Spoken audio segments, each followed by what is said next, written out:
దేవుని పరిశుద్ధ నామములకు మహిమ కలుగును గాక. ఈ ఉదయకాలం ప్రియమైన దేవుని సంఘం ఎందరిగిన ప్రత్యేక ఆహ్వానం. క్రీస్తు ప్రేమ మందిర పరీక్షల పక్షంలో ఎందరిగిన ప్రత్యేక వందనాలు. ఈ దినపు వాగ్దానము యెషయా గ్రంథం 33వ అధ్యాయం 13వ వచనం. యెహోవా ఇట్లనుకొనుచున్నాడు, ఇప్పుడే లేచెదను, ఇప్పుడే నన్ను గొప్ప చేసుకునేదను, ఇప్పుడే నాకు ఘనత తెచ్చుకోలేదని అంటున్నాడు. ఏమైంది? ఇప్పటి వరకు ఏమైంది? ఎందుకు ఘనత లేదు? ఎందుకు గొప్ప చేసుకోలేకపోతున్నాడని చూసినట్లయితే 9వ వచనంలో, దేశము దుఃఖించి క్షీణిస్తున్నది, పట్టించుకునేవారు లేరు. లెబానోను సిగ్గుపడి వాడిపోతున్నది, షారోను ఎడారైపోయింది, బాషాను కర్మీలు తమ చెట్ల ఆకులు రాల్చుకోవాల్సినది.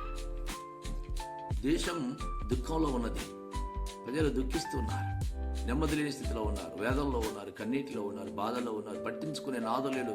అయ్యో ఎవరున్నారు మా కొరకు ఎదురు చూస్తున్న ప్రజలారా, దేవుని బిడ్డలారా, ఈరోజు ప్రభు అంటే నీ పక్షాన నువ్వు నా వైపు చూసినట్టు ఇప్పుడే లేచదను అని ప్రభు సెలవిస్తున్నాడు.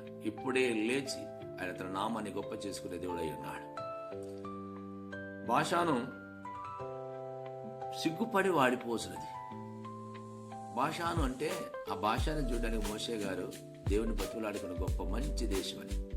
అక్కడ దేవదారు వృక్షాలు, దేవాలయాన్ని కాలు సొలొమోను నరికించిన వృక్షాలన్నీ ఆ లెబానోను పర్వతం మీదే దేవాలయాన్ని కట్టడానికి శ్రేష్టమైన దేవదారు వృక్షాలు ఉన్నాయి. ఒకప్పుడు శ్రేష్టమైన వాడివి, శ్రేష్టమైన దానివే.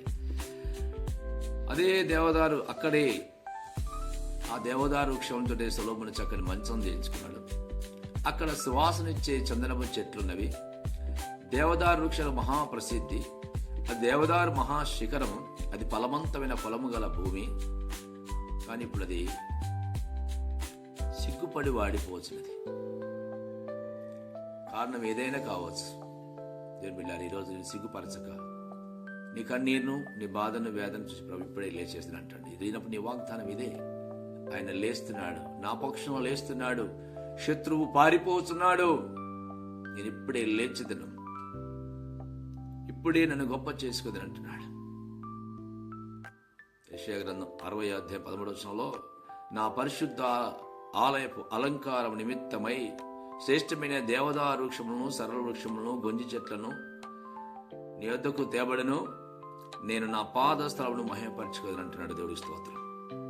ఒకప్పుడు ఘనముగా ఉండి ఇప్పుడు క్షీణించిపోతూ ఎవరు నా కొరకు ఎదురు చూస్తారు, ఎవరు వస్తారు అని ఎదురు చూస్తున్నావేమో.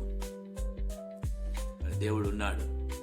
నువ్వు ఆయనకు ఎదురు చూస్తున్నప్పుడు ఆయన నీ మాటలు విని, నీ ప్రార్థన విని, వారు ప్రార్థిస్తుండగా నేను వారిని నడిపించదని ఇర్మియా గ్రంథంలో మాట్లాడినట్లుగా నువ్వు ప్రార్థిస్తుండగా దేవుడు నేను నడిపించడానికి సిద్ధమైన దేవుడు అయి ఉన్నాడు.